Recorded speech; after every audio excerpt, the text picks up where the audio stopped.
Buenas tardes. Buenas tardes. So you have been asking lots of questions, and we wanted to share a video with you answering those questions. So No, Q&A session. yeah, So not live, like. No, not live. But stick around if you want to get to know us a little bit more. Stick around anyway, even if you don't. All right, here we go. Hola, I'm Neosha. And I'm Nick. We moved from Kansas To Mexico. We are sharing our journey with you. We hope you enjoy. May God bless you. Que Dios te bendiga. Okay, so we have a list of questions here on this notebook. And the first question is, how safe do you feel in Mexico? A whole lot safer than I thought I was going to. Yeah, it's crazy. You see everything in the media and everything on the news, and we've addressed this in a few videos, but I feel completely safe wandering around down here. The first time I came down here, I was so terrified, and I was scared of every person that was around me and all the cars, and I'm watching what everybody's doing. I'm just like anywhere. I've said that 100 times already. You got to pay attention. I mean, you can't just walk around with your blinders on all the time, because there are bad people everywhere in the world. But I feel completely safe here. Everybody's been really friendly. And just like anywhere in the United States, there's neighborhoods you don't want to be hanging out in, and you just have to be aware of where that's at. So I feel no less safe than I do in the United States. And in fact, we just got back from Kansas for Christmas, and there were places that we stopped, gas stations and stuff that we stopped at on the way on the U.S. side of the border, that I felt less safe than I did wandering around down here in Mexico. It's like, I don't like this many people being around me, and they're loud and they're moving fast, and it's not like that here. That's a very different culture. And after a while of being here, you start to notice what's normal and abnormal. And for instance, last night we were driving home from Rio Grande, and there were two cars that were acting kind of weird. They were flashing their lights back and forth. As it turns out, they were just seemed like a relatively young couple of people screwing around in their cars, which you find on any given weekend in the States as well.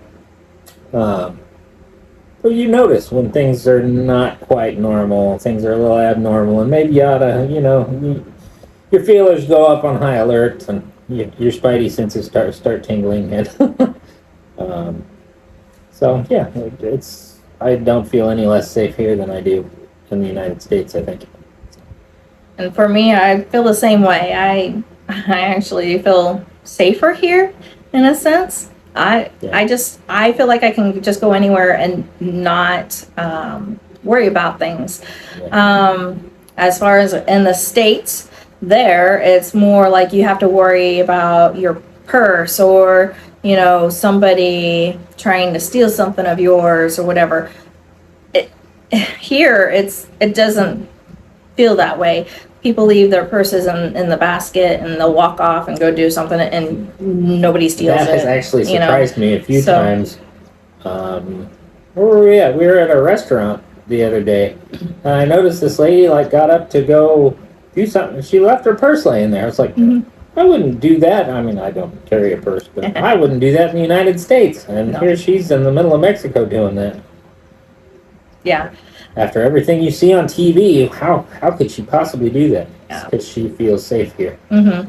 Now, that's not saying that it can't happen and it won't happen, but everybody feels safe here.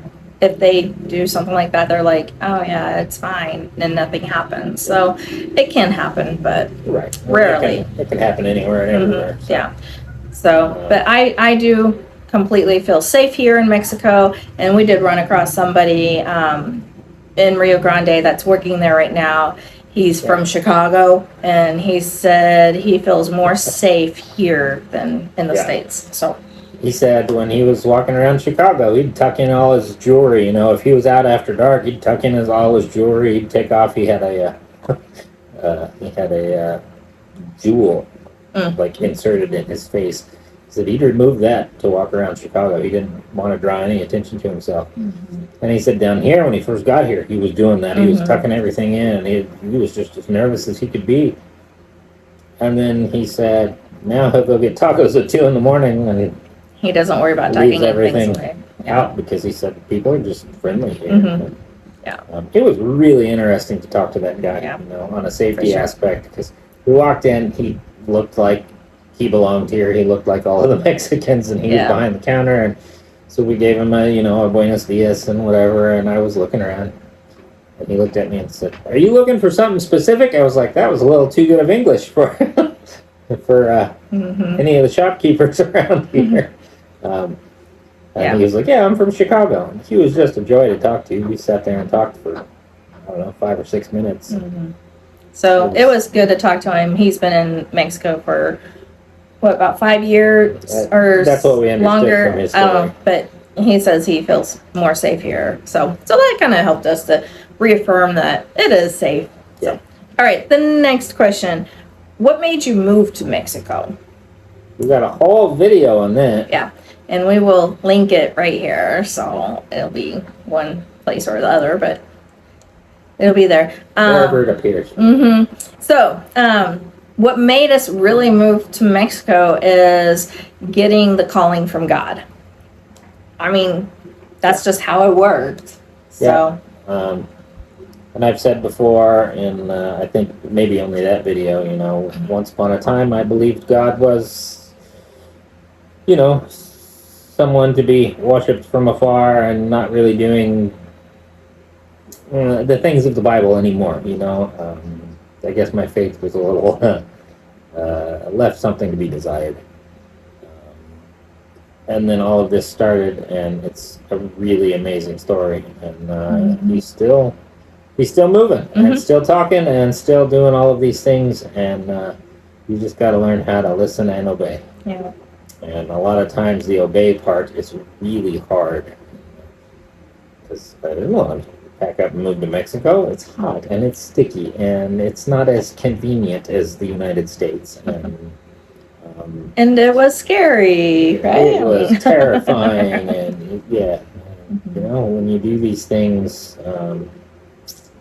because God wants you to, He makes it a way for you, and He protects you. And, we've been amazed at how easily, I say easily, pretty well. I mean, yes, how easily we've acclimated to both the culture and the climate, and it's pretty outstanding. Yeah. So basically, our faith brought us here. Yep. So, okay, and make sure to watch that video too.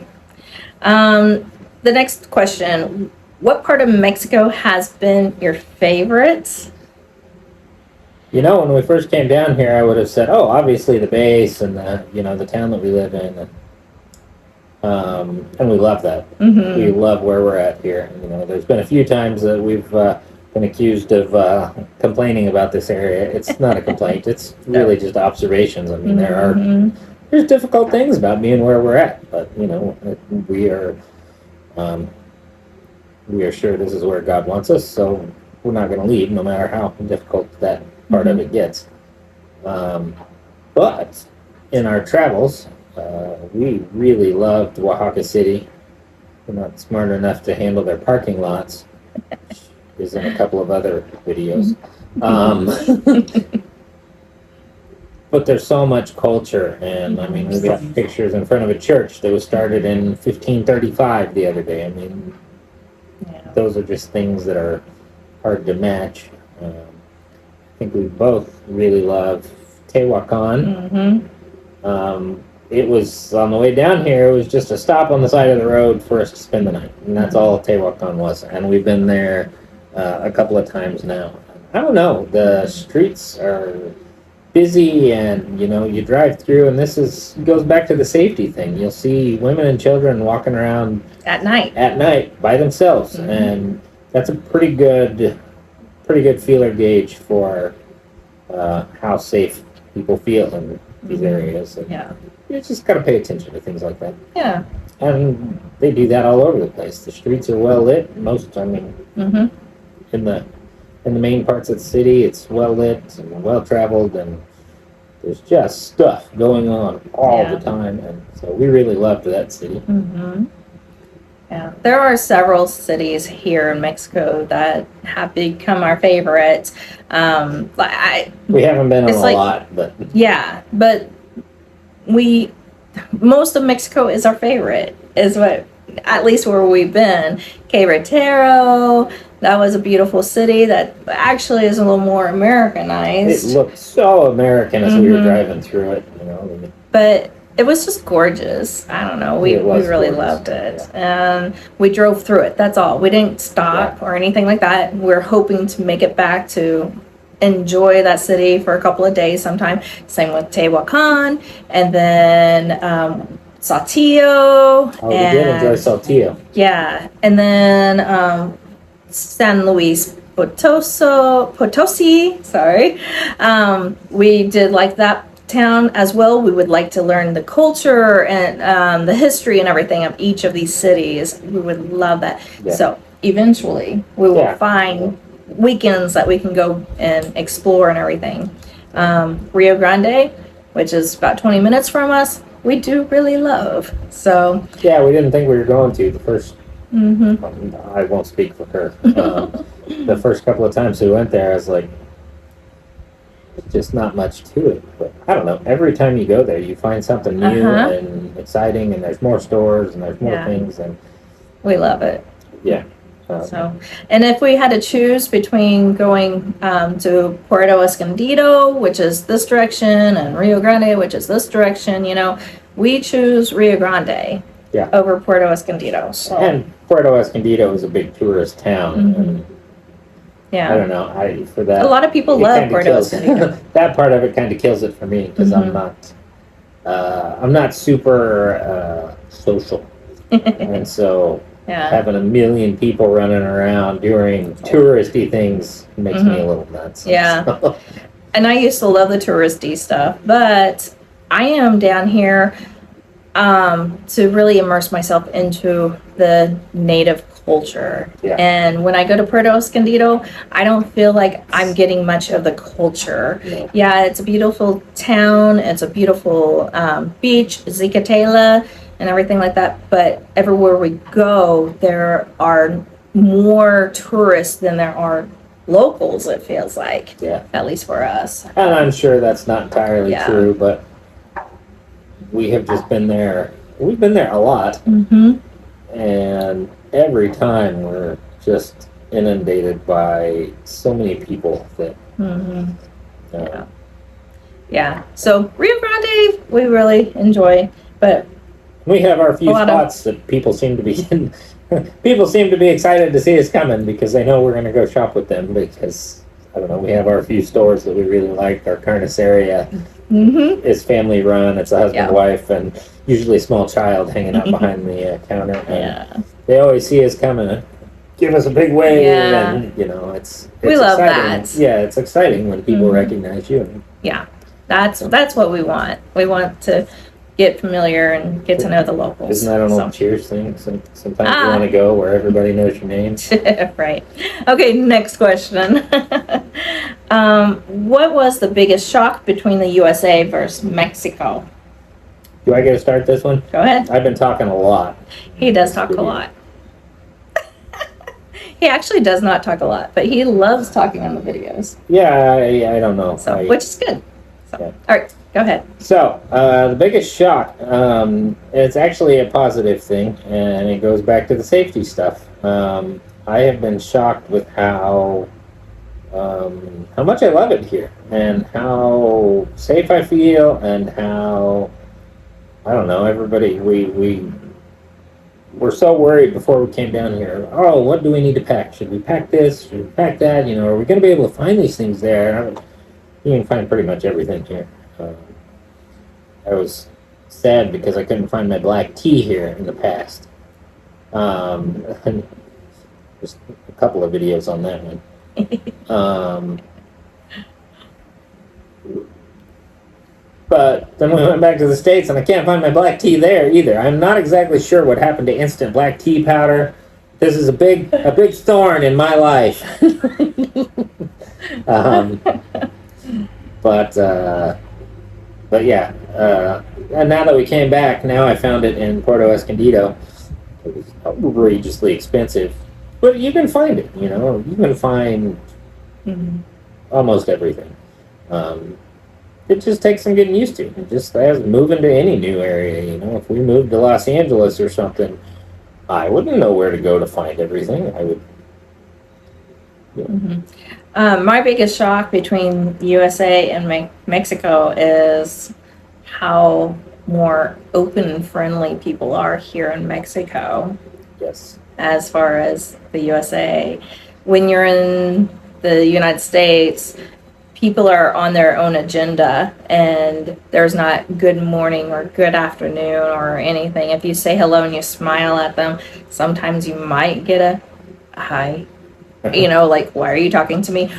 Or you'll get ignored, you know, whatever. Yeah. But down here in Mexico, you greet everybody you pass. And it's just amazing. I love it. And it is nice. It is different. It's not what I expected, you know. I know that their families are always close-knit, but I didn't realize how close-knit the whole community was, you know. We were told that, you know, the relationship is the most important thing. And we're kind of learning some of that. It's interesting. And it's nice. I mean, I feel really welcomed here. Yeah. And when I'm in the States, I don't feel welcomed at all, even though I am from there. Yeah. But there's no, it's just a different feeling. So, and it may not be everybody, but for the most part, the majority of the people here in Mexico are very welcoming. It is definitely the majority. Yeah. So, all right, next question is, how did you and Nick meet? Okay, so there is a video on that, and we'll link that here, and you can go check that out to You're learn. supposed to just pick a spot. I know. Right spot here. So you can go check that out. It is a long story, and it's a really good story. So you go check out that video. But long story short, basically, my son, who went to heaven, kind of was a part of us getting together. Yeah, I was friends with him. I wasn't sure he was going to be happy about me dating his mom. Yeah, so he loved that we were together, and then we got married and everything. And then God was the biggest part of us getting together, and God's timing, and our love for theater. So being in theater and hanging out together and stuff.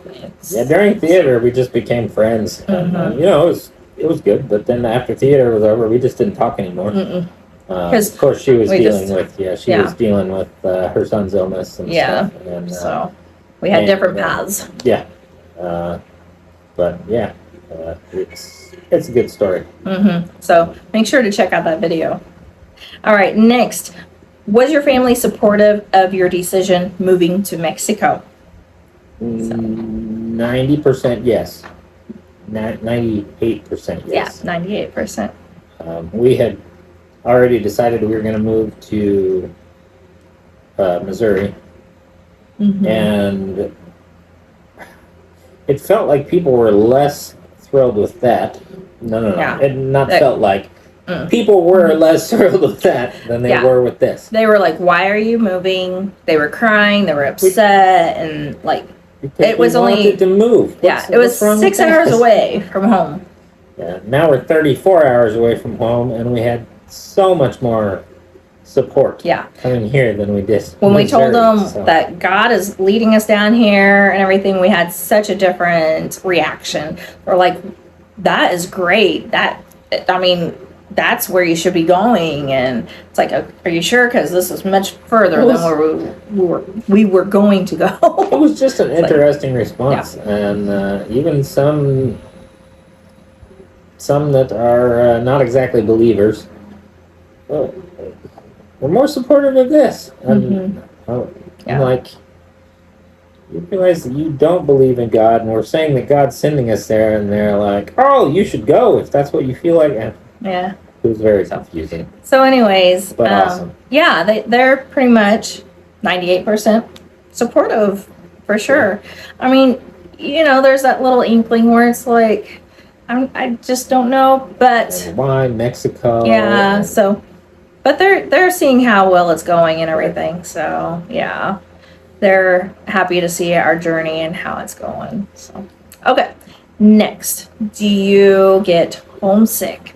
Okay, so we're like, no, we don't get homesick, but there was an instance where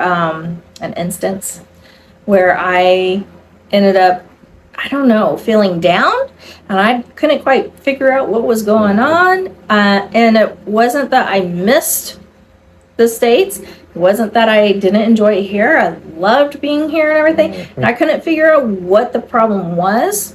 And then I realized it was homesickness. And I'm like, no, that can't be homesickness because I don't miss the States and I love it here. Okay. But I miss the familiarity of things. Here, we live in a new country. We have new things. We have new people around us. We cannot speak the language. We're doing something different than what we did before, learning After a while, Spanish. the excitement of all of those things goes away, and you get into a routine, and suddenly you're going, this new routine is weird. Yeah. So yes, we've dealt with homesickness. Yeah. But I don't know, for some reason, like once Thanksgiving hit, that's about the time that it was happening. And then Thanksgiving hit and I just kind of prayed. And then on Monday, it was like, I'm good. I don't know what happened, what the difference was, but there was a little bit of overlap time. It was the same kind of thing for me. And I don't know, for a little bit I just decided I was feeding off of her being down, and so maybe that was the reason I was down. And it occurred to me, and I was right around the holidays, and so it was the first time in 21 years that I hadn't been with at least one of my kids on Thanksgiving, and so that hit me just a little bit. But I don't know, it was... for me, it was a realization that if I go into town and I have trouble finding something or trouble with my car or I can't communicate with the people around me well enough to get my point across of what I need or what I want or whatever. And that was a little bit... I don't know. I think that was my homesickness, that lack of being able to just talk with people. Have small talk. I'm not social. I don't care to talk to people, as much as what she does. But that was really a thing for me, and it came to me, and just all of a sudden one day, it was my lack of communication. And so, I don't know, after that I started thinking that maybe I needed to push myself a little more on the Spanish, because I have every intention of staying here for a while, and so I really want to be able to translate. Well, you're going to be translate. Yeah. You will have to translate some things. Even at some point in our lives, if we end up back in the United States, it would be good to have this skill to be able to talk to people, because there's a lot of Spanish speakers in the United States. Yeah. It'd be nice to be able to talk with them and make them feel at home, where they can't communicate with the people around them. And wherever we end up or whatever, we want to help others. Yeah. So by using this language even. Yep, so. I think this skill can be used for the rest of our lives. Yeah. So. All right, next question is, how long have you been married? Forever. Oh, no, that's wrong. Only 2.5 years. Yes. We got married on March 12th, 2022. The 12th? Are you sure? I think he wants slapped. Don't worry, she won't do it on camera.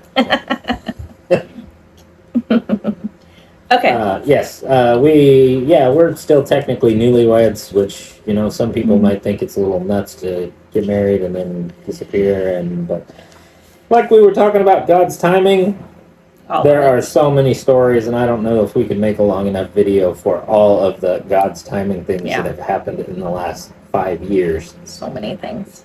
Really, in the last, say 5 years, but in the last 7 years that have led us to this point. I mean, it's amazing to look back on it, and we talked to some of our other Kansans here about some of their timing stuff, and it aligns with our timing stuff, and it's just amazing the pieces that are falling into place right now, and it's pretty cool. It's really cool.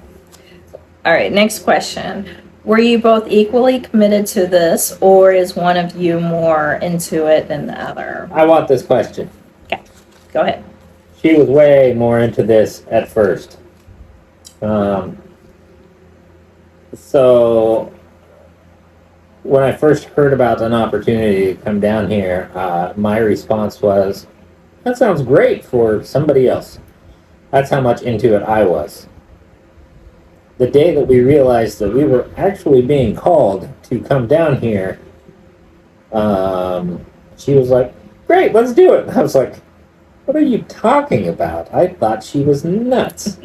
I still think she's kind of nuts, but you know, that's normal husband. I mean, I married him. Yeah, that's true. That's normal husband and wife stuff, I guess. But yeah, she at first was, I don't want to say way more into it. She was definitely on board quicker than I was, but by the time, because I'm like, oh, there's no way we're going to be able to be prepared by this time. We have all these things we have to do, and oh, there's just no way we're selling our house, our cars, and our, you know, there's no way we're going to be able to be done with this. And in a matter of a few weeks, all of that was taken care of. And I knew it was going to happen. And so I think it wasn't so much about coming here that was an issue for me. Maybe it was a lack of faith that, you know, if God calls you to do something, a way will be made. And it might not be what I think it should be. But as it turns out, his way is better than my way. I think there's some Bible verses with reference to that. If you're not a Christian, you should look some of those up, because that's real. Yeah. And our lives is a perfect testimony to that. So, yeah. So we've been just blown away by when God says it's time to do something. He means it, and you do it. You know, and once upon a time, I just feel like this is something that should be said. Once upon a time, I was living a life that was so far away from God. You know, I was a pretty heavy drinker and a smoker, and you know, I had a lot of things going on in my life, and I decided as soon as I cleaned my life up, I would go back to the church. And as it turns out, that's a bad way to start. You need to go back to the church, and you and Jesus can hash out what needs cleaned up first. And it's amazing how quickly those things can be cleaned up when you involve God in the actual cleanup process. So exactly. So even if you've got a lot of you know, bad things going on in your life, and bad daily sins, and you know, things that you don't want to give up, you know, you just need to talk to God about those things, and He'll shine the light on the things that need to go away. So. Yeah, and you can message us, and we can pray for you too. Yep. So, I mean, we're here to help. We're not by any means perfect. So maybe we'll put a video on. I'm feeling led all of a sudden. Maybe we'll put a video on soon of some of my testimony. So. It's a good idea. All right. I'm still supposed to be starting my own channel. I've just there's been so many other things going on that I don't know when to do it. I think the idea would be to just start, and you know, it'll happen. Yeah. So there you go. So be looking out in the future for Nick videos. So, all right. Next question. There's a whole second page? Oh, man. What would you have done differently up to this point? I probably would have gotten on board a little quicker. Not on board. I would have gotten busy a little quicker on getting the things done that needed to be done. Because when you feel like things are impossible, it's hard to get motivated to do them, I guess. I don't know if that's that just makes my sense. ADHD talking. But as soon as I started doing the things that I knew that I should be doing, it was amazing how quickly they were all done. And I'm like, why did I put this off so long? He does that a lot. I don't know what she's talking about. So for me, what I would have done differently is probably listen to God a little more closely years ago whenever I felt a calling to do something like this. You But were waiting on a husband. I was waiting on Neek, apparently. So, but yeah, I would have totally loved to have done this a lot sooner. So, Yeah. All right, next question. What did you do that you absolutely would do exactly the same if you had to do it over? And we both have the same answer here. Yep. And that's research. Yes. So, There is probably such a thing as being over-prepared. Like when we were researching, we saw a lot of videos and comments about things you can't get here. You can get them. yeah. But yeah, I mean, Researching, like watching YouTube videos, that's a good thing. One thing for Nick, he was super terrified about even driving down across the border, driving through Mexico and everything. But then he watched some YouTube videos of other YouTubers driving through Mexico, and they did just fine. Ones that were driving RVs, and they say don't be flashy and don't do this and don't do that. Well, they had a Mercedes. One of them was driving through with a Mercedes RV, brand new, motorcycle strapped to the back, all their stuff. Yeah. And no issues. No issues. And I'm like, what am I worried about exactly? And then, I don't know, the more he felt more calm after watching that. Maybe, just maybe, the media is not who we should trust with this information. Yeah. And, I don't at all anymore. Yeah. So we would research again, just to be able to know what roads to take, what we need to be prepared for, what we need to bring, things like that. And there are some towns with like cartel shootings and stuff going on pretty regularly. Yeah. Those are places you want to avoid. I mean, that's just how that is. But yeah. We're nowhere near those towns. Like we've said before, there's places in Chicago and LA that you don't want to go into. Or even Wichita, Kansas. Yeah, I mean, there are spots that you should avoid. That's the way it is I always pick on Chicago and LA because they're bigger cities. Because the media picks on Chicago and LA sometimes. But we live near Wichita, so we know what Wichita is like. We know where to stay away from. Right, and there's parts of that town you don't want to be walking around at night after dark. But, so. All right. The research is good. There are those towns that you want to avoid, and there are some travel advisories and things that, you need to pay attention to. Not that you can't go to those places, but just be a little extra vigilant when you're in those places. Yeah. So I'm going to take you to this question real quick. Here. Yeah, this question. So can you show a map with the roads you took? Okay. So that is going to actually go along the lines of research, and we would be happy to show the maps and everything of where we've been and what roads we like and everything. We just want to be cautious about what information we put out there personally, right? As far as, being safe. Okay. So one thing is part of our research was going onto Facebook groups. And so this is what you can do to find the safest routes for where you're going, because we don't know where you're going. You're probably not going to the same places that we are. So I would suggest going onto this Facebook group to find the safest routes. They're really informational on there, and it's called On the Road in Mexico. And we will put the link below, and that is a good place to go, and that's part of what we did for research. Yeah, things are pretty regularly changing, and so it's good to have updated information, and people are posting things on there every day. And as with anything on Facebook, you kind of have to take it with a grain of salt, because, you know, some people's experiences are going to be different. Because if you're got a 2025 truck and a 40-foot trailer loaded down with $1 million worth of stuff, you're going to draw a little more attention than we draw in a $5,000 car. You know, it's everybody's situation is a little different.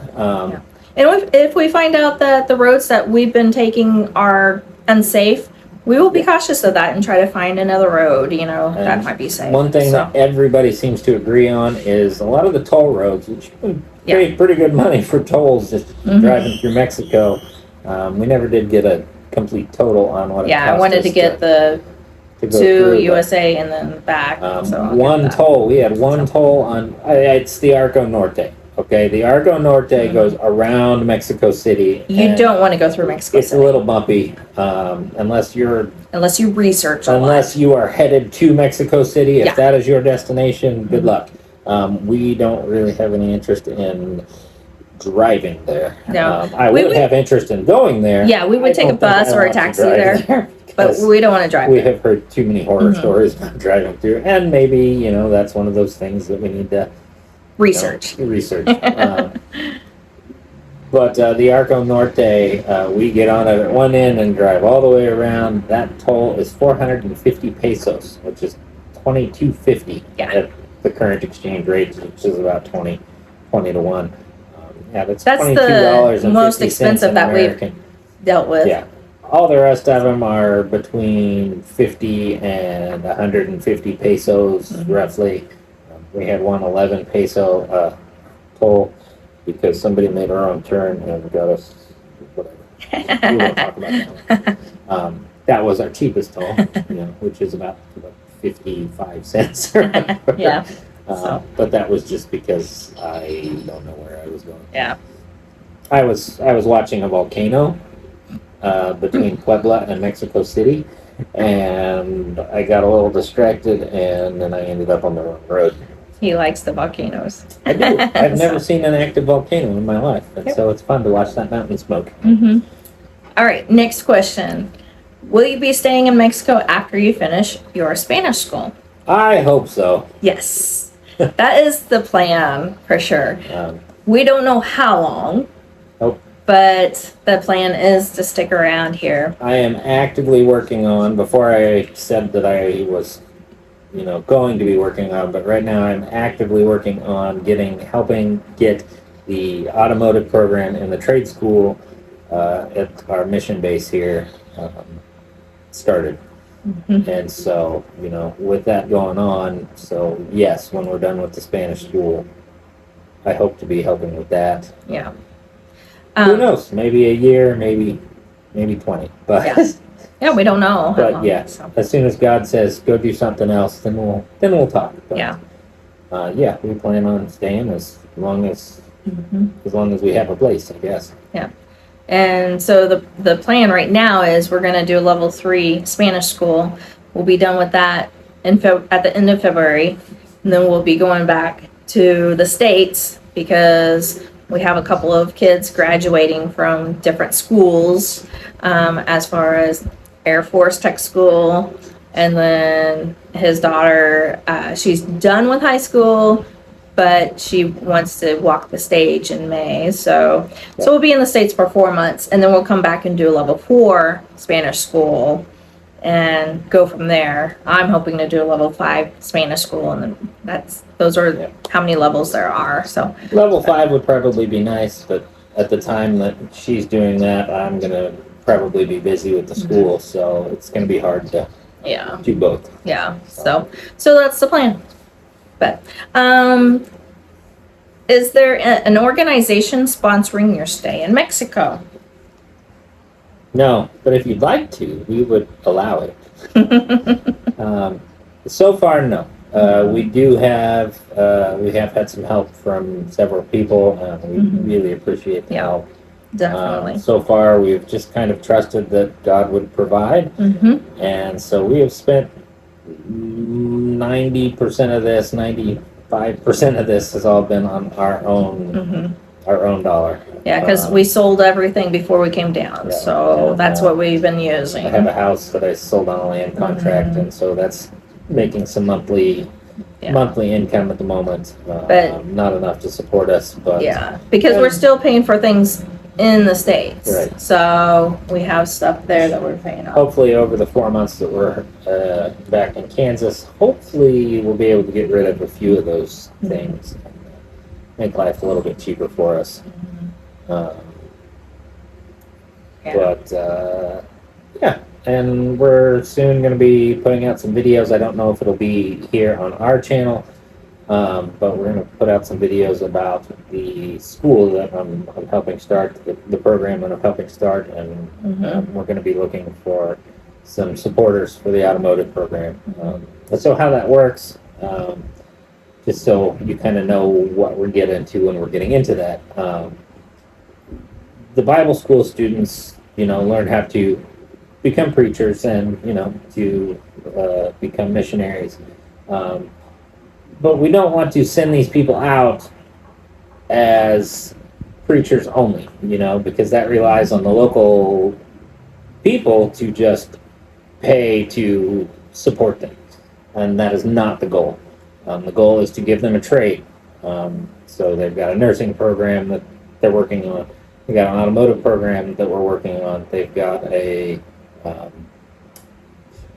what's the... cooking program, salon, the salon, drafting, construction, welding, lots of things. The woodworking and all of that. So you give them a skill that benefits the community that they're going out into. And also there is a medical program here that actually goes out and helps these communities as well. And that is really important for the mission. So that way you're not just sending these people out begging for, support. They're supporting themselves. They're supporting themselves with these careers and that we're sharing the gospel. Yeah, the trades that we're giving them. And so that is the goal overall. Yeah. And I'm happy to be a part of it. We're going to have support of our own as well. Which when we're at home for those 4 months, I've got probably a month's worth of work lined up already for myself. For mechanic work. Yeah, mechanic work. So I'm hoping to put enough money together in those 4 months to get at least a year's worth of support. And then we'll continue, financing ourselves as much as we can, but we know God will provide. Yeah, so. We know that those opportunities will come up. Yeah. And we are, if you are an organization or know of an organization that would like to help support, we would not say no. Because, that would be awesome. And if you feel led to give personally, we have the links and stuff around. But, we try not to push that too much, but it is a need. Yeah. So, all right. Last question. Oh, there's not another page this time. No. See. What is your main focus on missions trip in Mexico? Is it to learn Spanish and share the gospel of Jesus Christ in Mexico? So right now, our first mission was God was pretty direct about it. Our first mission is to learn Spanish. That's number one. Yeah. Because if we're going to be doing any work in Mexico, we've got to learn the language. That's number one, first and foremost, because it's hard to share the gospel of Jesus if you can't even talk to the people that are around you. Exactly. So we're, paying for the Spanish school classes and everything like that. Yep. And we had a couple of generous people step in and actually pay for this session, so that was really helpful. Yep. So after Spanish school, like we've been talking about already, the main focus is for him to, sorry, there's a lot of noise all of a sudden happening, Yeah, like so it's distracting dogs are me. barking, there's motorcycle, there's a big like, truck, all at once. So the main focus is for him to start the automotive program. And basically through the automotive program, he's going to be teaching these students and helping them to have this trade to be able to go out and help others and share the gospel and stuff. So in the meantime, he will also be sharing the gospel with these students, helping them if they have questions or whatever, and he can share his testimony and things like that. Yes. And even in our Spanish school, we start every day with devotions and praise and worship time. Usually the first 15 or 20 minutes of our day is, devotional. And that is first and foremost on this mission, because it's the most important part. If you're not down here with God's guidance, you're probably gonna struggle. Because this is kind of a rough environment. I mean, we love it, and we've been told by several people that it's rare that people come down and genuinely love it, but there are a lot of people here that really love it. Exactly. But there's been a lot of people that have showed up here and couldn't, and so I just assumed that they were meant for something different. So, everybody's meant for something different. Another thing, not only just teaching automotive, he's going to be kind of the base mechanic as well. And so through that, he's going to be able to let God work through him to help others around the community and stuff. And there's another boy, I don't think I should call him by name, but there is a local Mexican here who's actually been through some automotive training, and I'm going to be working with him. I've met him a couple of times, but we can't speak because he speaks no English and I don't speak enough Spanish for it to be meaningful. So, but I am looking forward to, I've started working on the curriculum. The first 2 months or 4 months that we were here, I just could not focus on it. I couldn't figure out why. Well, I think it's because our mission was supposed to be Spanish. And the second we were leaving after level 2, all of these ideas and questions started coming to me, and now all of a sudden I've got ideas for half of the curriculum for the first 4 years class, which is just amazing to me, the timing, Exactly. But I'm gonna have to be working with this kid here on the base to really translate everything back and forth between English and Spanish, because there's a different way to say ratchet and hammer and all of these things, and those aren't things that we're learning in the Spanish school yet. Those are kind of specialty words that you kind of have to learn as you go, and so those are words that I'm going to have to add to my vocab list that I don't think we're going to have in their vocab list, because I doubt they want to teach everybody the word for carburetor. And maybe it's carburetor, but I don't know. So. Exactly. And then as far as for me, I am still praying over what God wants for me to do. Everybody keeps saying that since I wear many hats. I've said it a dozen times. She is wanted by everyone on the base to do one of everything. So. I don't know where I belong right now at this moment. Right now, it's learning Spanish and going from there. I pull out my camera and help out with that every once in a while with the photography part. And I'm still waiting to hear what my part is here. I do want to, help others and, wherever it's needed, and, definitely share the gospel too. So, doing devotions with people and things like that. So, but for right now, focus is Spanish school and doing my own devotions in the morning at the moment. So, but anyhow, that's 15 questions right there. And thank you all for asking us these questions. And we hope that you all enjoyed this video and that these questions were definitely answered for you. If you have any more questions, feel free to comment below. Yep. So, and also if you enjoy our videos and you're not subscribed, make sure to subscribe because that will also help sponsor us. It's free for you and it will help us get closer to our goal of 1,000 subscribers. And then, you know, that will start being able to help us help kind of fund us a little bit too. So You can make a little bit of money at this. yeah, not a lot, but We don't plan on it being, you know, our full support, but it won't be. every little bit helps. Yeah. So, you know, even if it's, you know, $100 a month or whatever, that pays our rent here. Yeah. For the moment, anyway. Yeah. After Spanish school, it's going to get a little more expensive. Because living here through Spanish school is a little better than on our own. So That reminds me of something that Steve was talking about earlier. It'll end up on a video eventually. That's something for the future. Already. That's our. We'll have this conversation off camera. Okay, I think it's time to go.